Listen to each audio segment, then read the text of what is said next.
I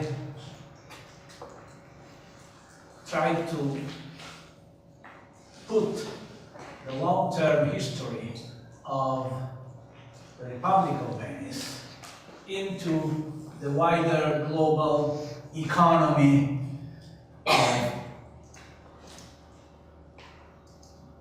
the time between, say, the 12th century to the 16th or 17th century. Now I have chosen for this talk with you a provocative title, and the title is The Second Renaissance of Venice in the 20th Century and Projections to the 21st century. It is provocative because many people, particularly abroad, tend to see Venice as almost distant, and nothing could be as far from reality than this representation of Venice in many of the media around the world. I'm trying to convince you that Venice did not decline in the 20th century. On the contrary. So you remember, this is Venice this is the Empire of Venice throughout the ages, and by the time we are in the early 18th century, there is a new push of the Ottoman Empire against this declining power, and a lot of former dominions of Venice are taken away from Venice itself. All the Aegean archipelagos, and Venice, at the time of its fall, is mostly, as you see, confined to the older dominions, including those on the mainland. As you know, Venice fell in. This is what I'm going to say. Venice did not decline, as you know, until the late 17th century. This is what I told you last time. I am postponing the decline of Venice by at least 1 century from the standard periodization. Venice was marginalized, was declining in the 19th century, particularly in the 18th century, second part of the 18th century, and in the first part of the 19th century, and we shall see why. The union with Venice in 1866 coincided, and this is very important in my opinion, with the second globalization going up to speed. The second globalization, and within the second globalization, Venice again exploited some of its original comparative advantages, as I should try to show.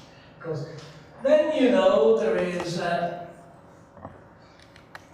Venice prospered in the 20th century more as part of the Italian dynamic economy rather than from the globalization that actually went into reverse with the First World War until.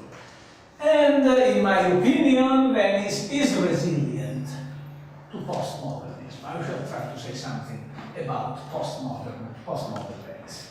Okay, what kind of Venice are we talking about? Here it is.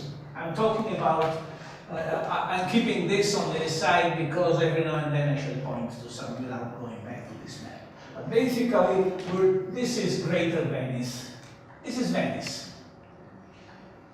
The big point of all this talk is that the caricature of Venice that people make, that Venice is only this little bit piece here, and is against any grain of urban economics, urban studies, etc. Every medieval city in modern times has outgrown its original historic center, went outside, developed outside the traditional medieval walls. Venice never had walls. The walls of Venice is the lagoon. Well, in the 20th century, Venice went out of its original walls, like any other city. Like any other city. Including New York, that went out of Wall Street. Including Siena. All the medieval, Rome, you name it. The medieval original historic center that were the seats of modernity in pre-industrial times were outgrown by the development of cities, and this development, of course, should be considered in the interaction between the historic center and the medieval city. So it is a caricature of Venice to portray it as just people take the Giudecca or Murano into consideration many times in discussing Venice nowadays. This is really not, a way for misunderstanding the whole process of Venetian growth. So and of course there is the lagoon that needs to be taken into account for two reasons. One is, again, the medieval story is that this is, as we said, this is the best possible natural harbor. Now remember, I told you about salt production. This is no longer the case, but this is still a very good natural harbor on the one hand, and also for its very important hydrological and environmental implications.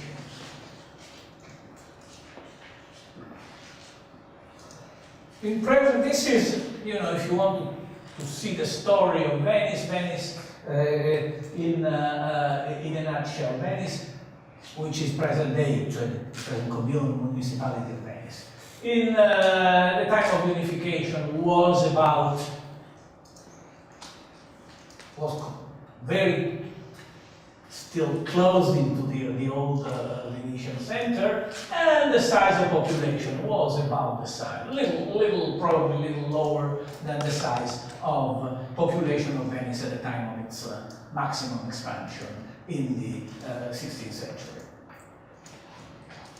Then it increased enormously. So Venice more than doubled its population by 1871, by the 80s. Then the population of the commune declined. Is it a sign of decadence? I don't think so. It is a sign that population now are moving outside the administrative boundaries of the Venice municipality. I have this very nice breakdown, which I will get back to at the end of this talk. So the historic center reaches its peak in 1951. The lagoon, that is historic center plus the islands, maximum demographic expansion in 68. Together, it is 71, but it is probably 1 year earlier. Together with the total population of the municipality. Then there is this considerable decline. Very notable is the decline in the population of and we shall talk about this. It's very physiological. It's very physiological. It is not a sign of decline of Venice. Very physiological. Likewise here. But this gives you a little bit of periodization of what's going on here. Let's now trace these developments. The Peace of Lagoon in 1796 gives Venice to the Austrians. As you know, the Austrians then remain in charge of Venice until 1805, when Napoleon takes over, and then after 1915, Venice is back to Austria for about half a century. Okay?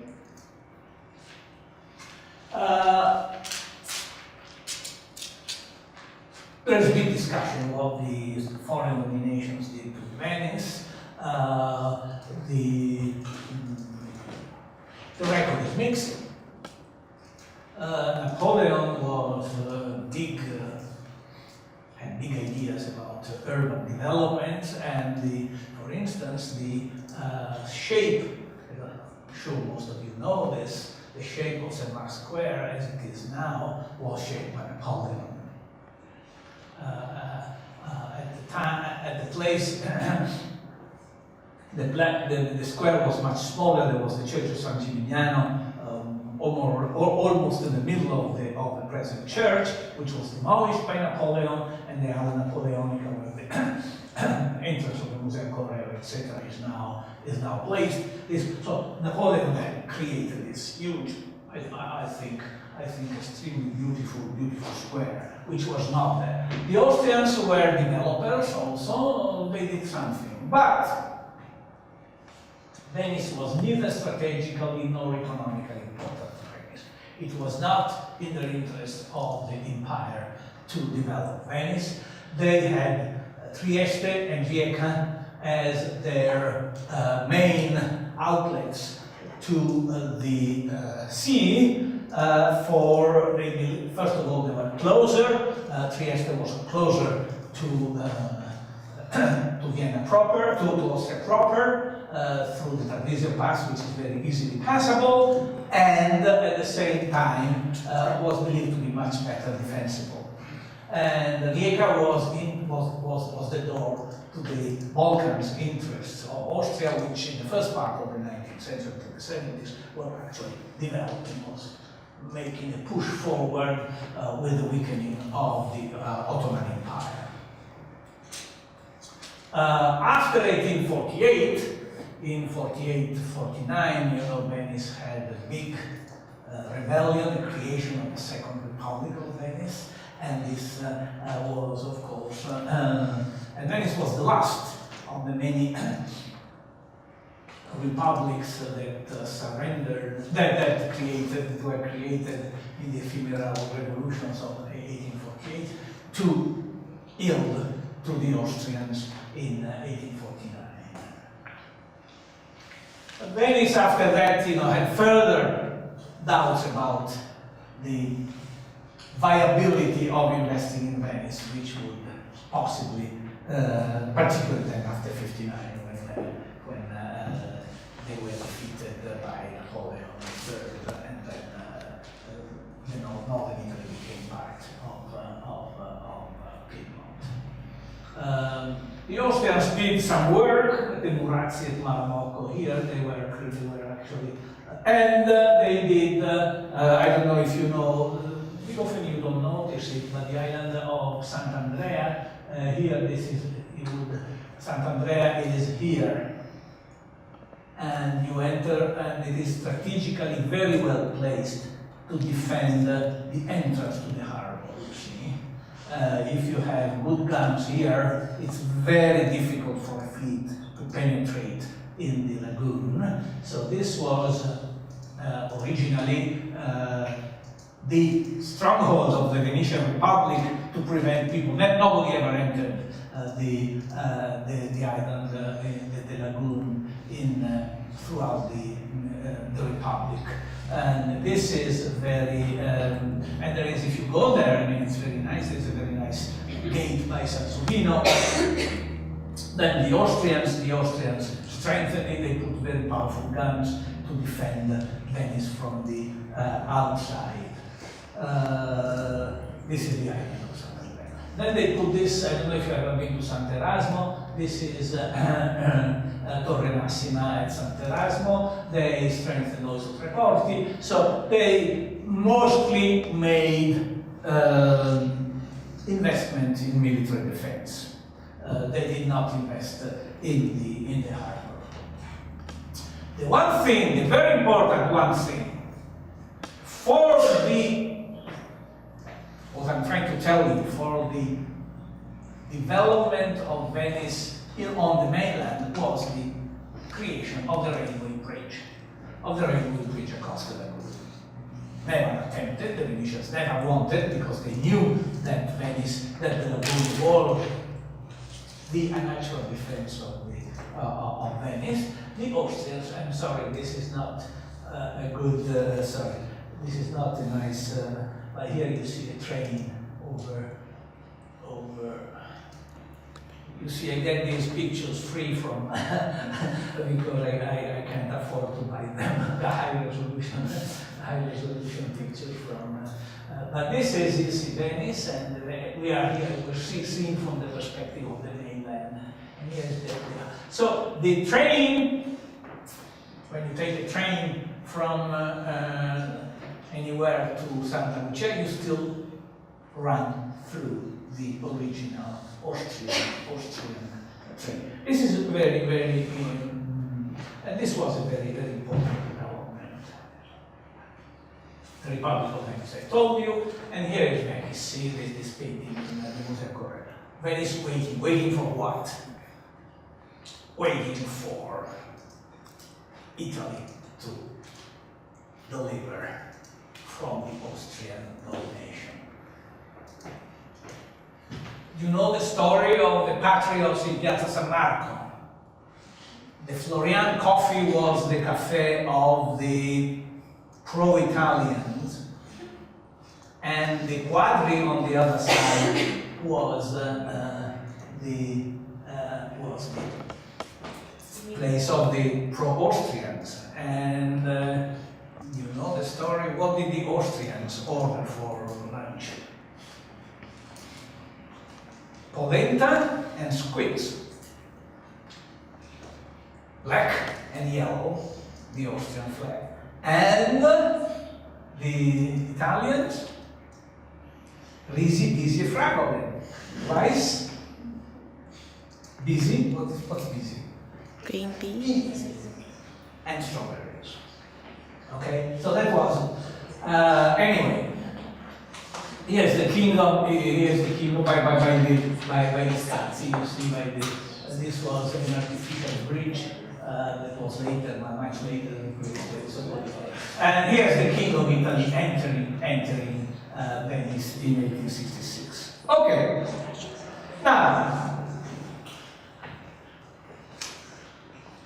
one of the first things done as the Venetians got into Venice was to create Ca' Foscari. Ca' Foscari was a school of commerce, so it was a place that nobody taught economics as a separate subject in those days.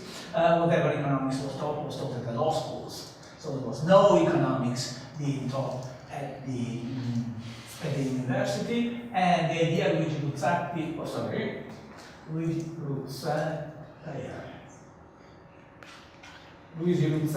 was the mastermind of the school, and the first director was the famous Italian economist Francesco Ferrara, a Sicilian who went and spent a lot of time in Piedmont. And it's probably, I don't know, I need to, because I thought it was the first. It is not, apparently it's not the first. There was Antwerp as a school of economics created in '53, but then I give it as, don't really quote me on that. But anyway. Certainly it was the first in Italy, much before Bocconi, that was created, if I'm not mistaken, in 1901, 1902, and it was. So this was the first investment of the Venetians, of the Italians in Venice. But, I told you, and this is really the importance of geography. Venice reunited to Italy at times of the first globalization into Big Swing. And remember the shift of geographic power from the Mediterranean to the Atlantic Ocean that we mentioned in my first lecture. Now something very important happens. Rebalancing the geography of the first globalization. The opening of the Suez Canal. French engineers, English money. It is possible because the Ottoman Empire is becoming more formal than and all these individual states were much more powerful themselves. So this is a picture of the beginning of the Suez Canal. Now, Suez Canal more or less halves the length of the journey between London and Bombay, as it was called. So it is extremely important, and Venice is again well placed to re-exploit its original comparative advantages. This is not very often mentioned, but I think it is very important to recall how geography reshapes. And this is the beginning, in my opinion, in the last part of the 19th century, of the Renaissance of Venice.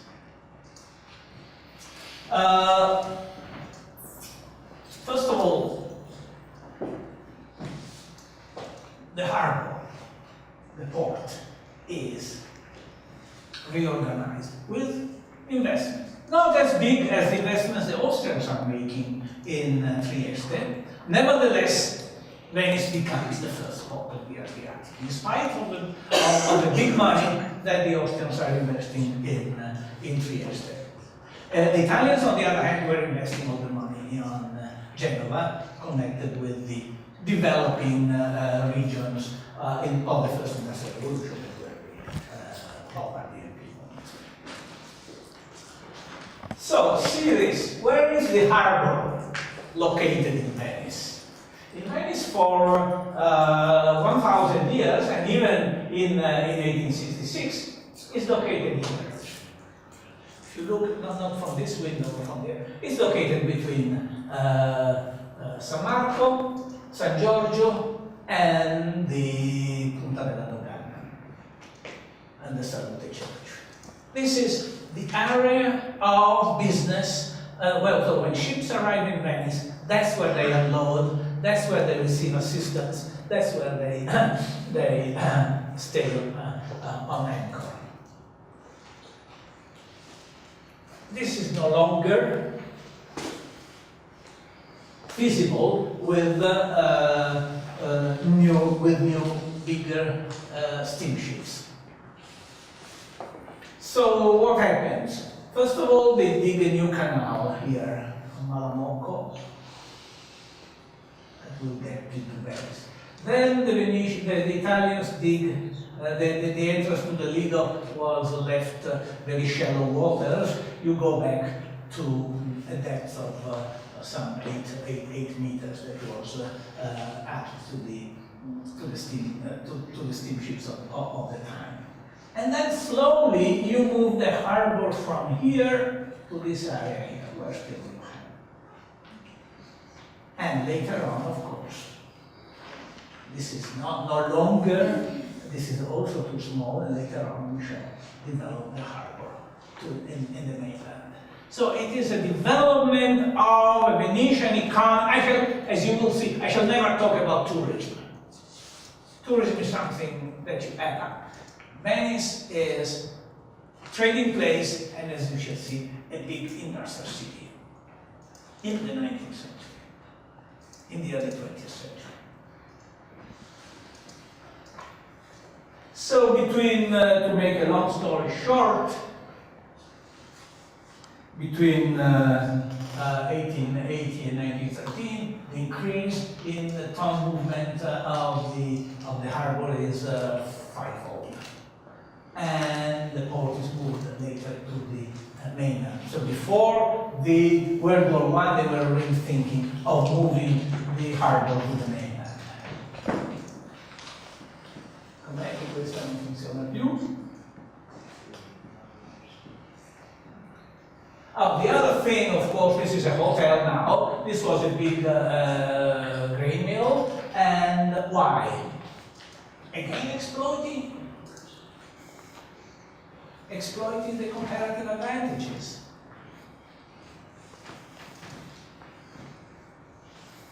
The first globalization is about American and Russian grains. American and Russian grains flooding Europe because it's very cheap. Europe was protected by high transportation costs. European agriculture is inefficient for the production of grains.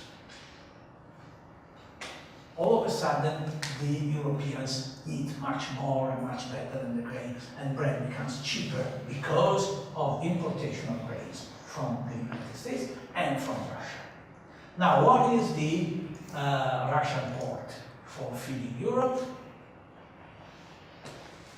Where would you put your grain if you were the Russian to minimize the cost of transportation to Eastern and Southern Europe?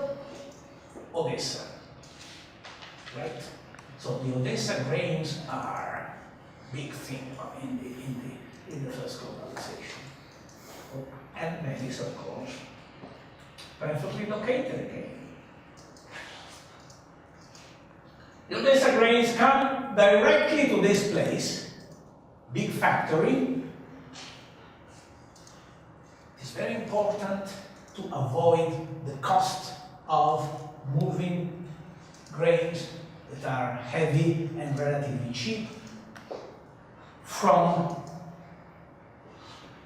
a ship to the factory. So this is a mill right on the seaboard. So ships would just dock here. I couldn't find a picture for this. The huge mill would produce flour, which will be put on barges, and barges will take it to the mainland. Naturally, this was a good idea because flour, of course, is more expensive per unit of weight, so it could actually it lessened the whole process. It made the whole process from producer to consumer less expensive. But also Venice, besides developing the port, is developing manufacturing. Haha! You think that Venice is only about not at all. The one is the Murano glass. These people are reviving the glass blowing industry, which was the Chinese of the time were the Bohemians. So the Bohemian competition had really put a lot of weight on the Murano factory system. And now the Venetians are with what? Made in Italy. Venini designs, even today, very fashionable. There's no Chinese that can make the Venini things. And then the arsenal. Venice was made the headquarters of the Adriatic fleet, and which was moved from, and then it was a big supplier of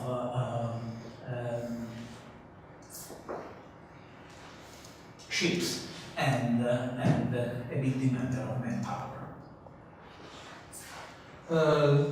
All this area here is almost half of the old arsenale were added after the unification of Venice to Italy. Very important.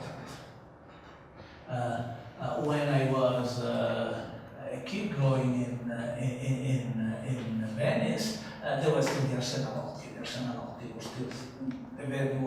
very, very small community, but very high skilled, but very high skilled workers in the shipbuilding business. Tobacco manufacturing near Piazzale Roma. All women, fairly well organized and fairly progressive. They had a childcare place by the factory in order for women to go there. Like Piazzale Roma, if you go there. The Jugends on the Giudecca. See, this is a nice picture. 1877. At the time in the 1920s was the world's largest watch manufacturer, employing about I don't know 600 people. But anyway, 1,500 watches per day, big production, cheap watches, not competing with this high brand. Russian, Swiss manufacturers, but still. Cotonificio Veneziano, where architecture is now. This is a picture design of the the early 1900s. The Cantoni, famous cotton manufacturing family in Italy, opened this factory in Venice. Is right here. And it is employed about 1,000 workers. So it adds up to a large manufacturing framework within the city. Okay? And then the Biennale. The Biennale really marks the Renaissance. The harbor is growing, industry is coming back to Venice, and we are exploiting the old comparative advantages in harbor and in industry. Remember, I told you that Venice did not decline in the 17th century because it moved from trade to manufacturing. And culture, of course. You see, economic development is good for culture. And economic decline, as we know in Italy right now, is bad for culture. So the Biennale was a decision by the Venetians themselves in this Riccardo Salvatico Major in 1893, and it was opened in 1895. It has 200,000 visitors, just the first time. Very important. And they were given prices. I want to show you the prices if I manage to move. How come it doesn't work? This is one of the two pictures that got the first prize at the first Biennale. This is the ritorno paese, the return. The technology is the return to the home village, and by Segantini, and this is the Figlia di Iorio by Menghetti, who was a painter connected with Gabriele D'Annunzio. And actually, Gabriele D'Annunzio got the inspiration from this painting rather than the other way around. They have a circle of. This is just a curiosity for you. Okay. This is what I was telling you when this is moving to the mainland. Interesting that in 1933 you open also a connection to the mainland by car. This is town planning of Marghera. This is what you're talking about. This is actually later on, this is Catene. Catene is a village, an outgrown development from Marghera. This is the original town planning of Marghera. Typical of the town planning, of the rational town planning of the 1920s and 30s. This is the construction of Marghera. You see there's very little here, there are no docks, etc. Of Porto Marghera is the construction of the harbor. In the area of course is this one. There is a canal that was opened in 1913, linking Venice to Marghera, and then slowly you develop. 1932, you have the Biennale creates the festivals, the cinema festival. This is the first movie that was shown there. Lot of people, I mean, everybody's there, from Greta Garbo to Brett Cable to John Crawford. And the first movie is Dr. Jekyll, and there was the whole thing took place in the hotel, at the Excelsior Hotel, with a big dance on the terrace. Okay. The post-war is, I'm mentioning these cultural events, not by chance. Of course, I'm talking about industry, and I'm talking about culture, a very, very important institution, the Biennale for Venice, which is still one of the leading, or if not the leading, exhibition of modern art, and dubbing into later on into the Biennale of Architecture, the architecture and the Biennale. And the yearly annual exhibition of the maximum expansion is in 1971. And if you remember the numbers of population, that's where more or less that's a peak of the population in Venice. Okay? These are it's not important so much, all the various laws for the development of the safeguard of Venice. The turning point is the turning point from modernity to postmodernity in Venice. How do we define postmodernity? I am an economist, so when you end when the era of the chain production for this technology is over. That's and probably the very rapid economic growth and catch-up growth. That's the end of modernity, if you want, and you come into a postmodern era of soft technology, and later of course, information technology.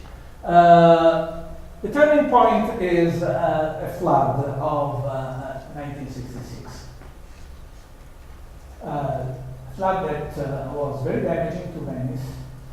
I call it a flood and not a high tide because it was really building up of winds that blew it from southeast into the Adriatic and eventually brought really a wave of water into the lagoon, and that was a major wake-up call. And at this point, you decide that something must be done to preserve the lagoon. And there is new consciousness about the environment setting in. So that, and I'm coming to a close.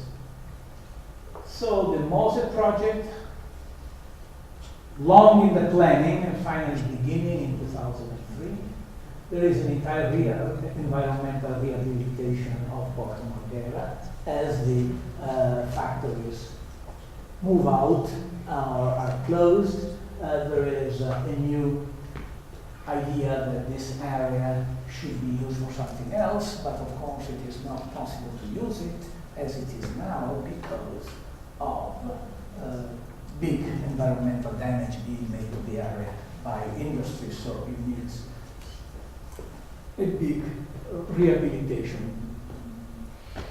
The Mose, you know what it is. The Mose is a dam. This is an opening, probably the Murano opening, and there is something that you need to close here. So postmodern Venice is also resilient. This is a very high-tech, very sophisticated project that probably in 3 or 4 years' time will be finally completed, and it will shield the lagoon in its 3 openings, because they're working here, here, and here from the high tides. And I think that it would be very advisable, this is a little suggestion, that both the students of the Collegio and the students of VIU be taken to see the works of the Mestre. It is really great experience, and the people at the consortium are very, very, very happy to organize this for you. The other thing, postmodern. We are in the 21st. It is marvelous, fantastic Calatrava Bridge. The Calatrava Bridge is, let me say a few words, is a vindication of Le Corbusier, who made an initial project for a hospital, and the Venetians didn't like it. And Wright, who gave, Wright had a Venetian student who died in a car accident in California, and in memory of the student that was very dear to him, he gave a very nice project for a building, substituting an 19th century building at the Rionovo on the other side of Foscari, and of course again the Venetians preferred the idea. But then, you know, this is really something that, in my opinion, Venice has always had big examples of architecture from all the ages. Not the very old ones, because buildings were made of wood and they were destroyed in various fires. But you know, from the 13th, 14th century onward up to the 19th century, Venice is full of buildings. And that's the beauty of a lively city, that in spite of this development that took place in Venice in the 19th century, there was a clash.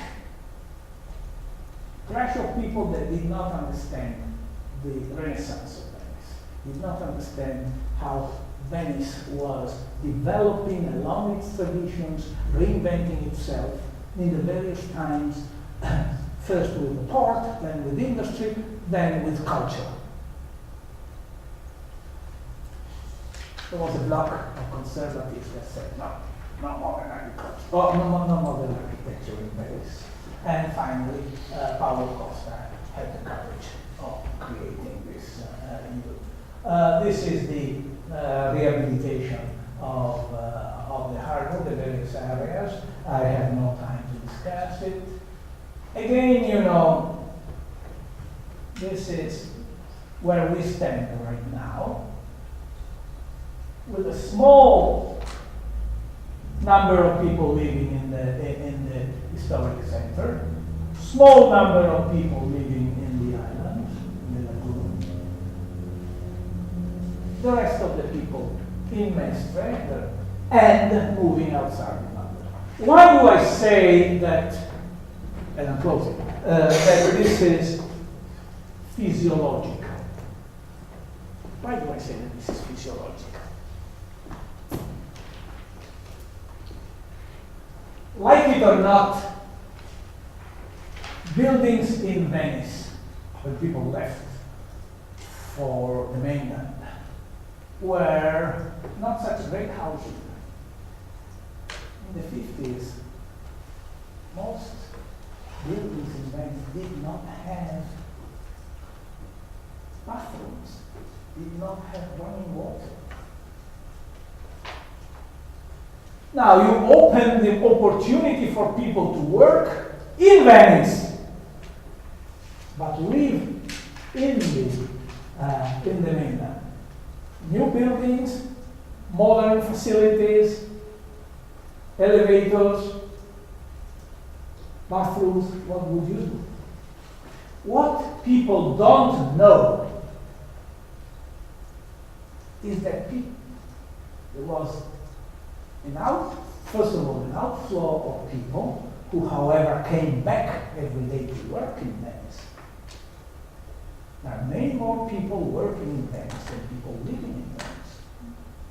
As there are in Milano within the Navigli, as there are in Rome in the historic center, as there are in Siena within the walls. People move from good, cheap housing outside the walls into the historic center to work. And particularly now that the economy is more environmental friendly in many of its activities, can again be done. A lot of activities can again be done, like the ones you are here for. Education can be done in the historic center. Most people that work with you in VIU or probably live outside of that. They commit every day to being inside. This is the first move. The second is that as you begin to renovate the buildings of Venice, as you begin to renovate it, which is a given stock and it cannot be increased, you have to spend a lot of money to turn them into modern apartments. And it is more than natural that this is something that only old people like me can afford. So there is the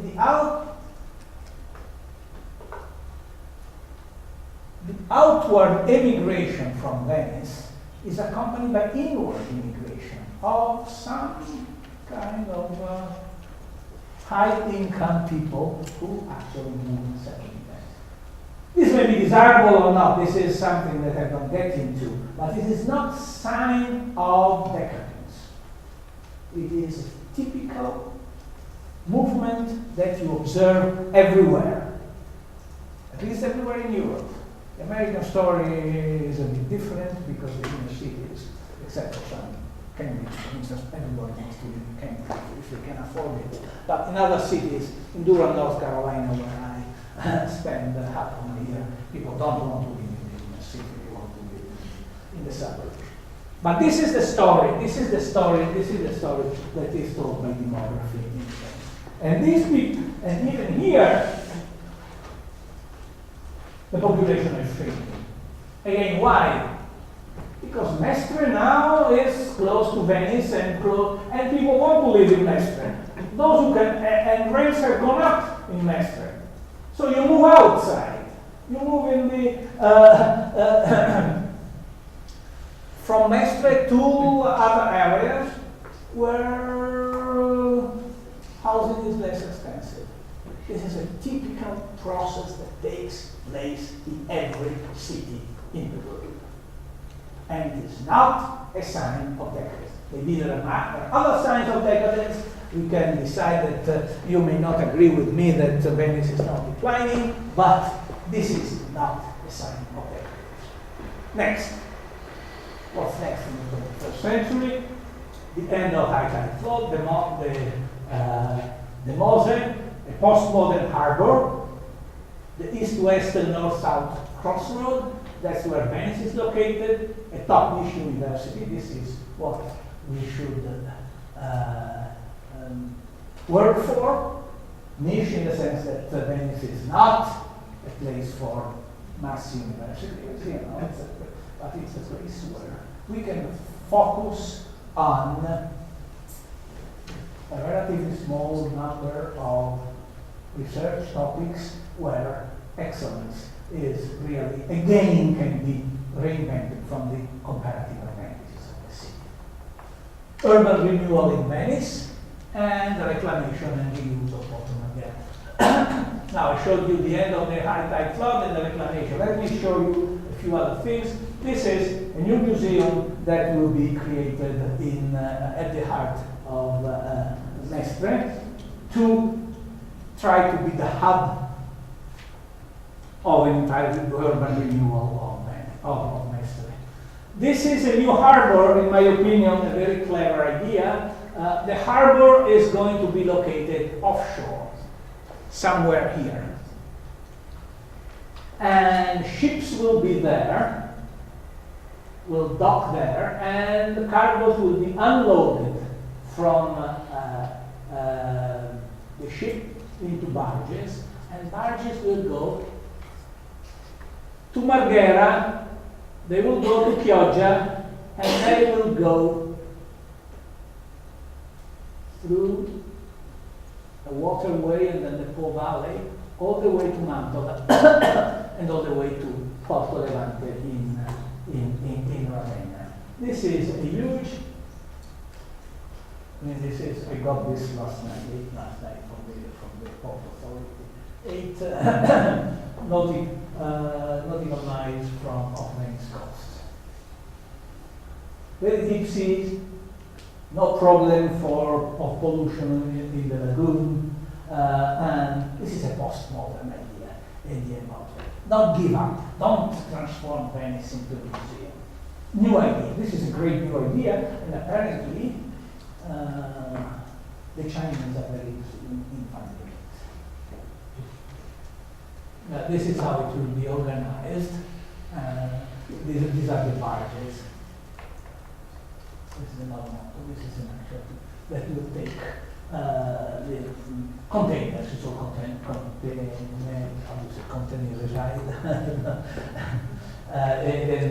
okay. The other thing is Venice, if you think of the transportation corridors that the European Union is creating, Venice is located here on this, and this is probably more interesting. Here it is.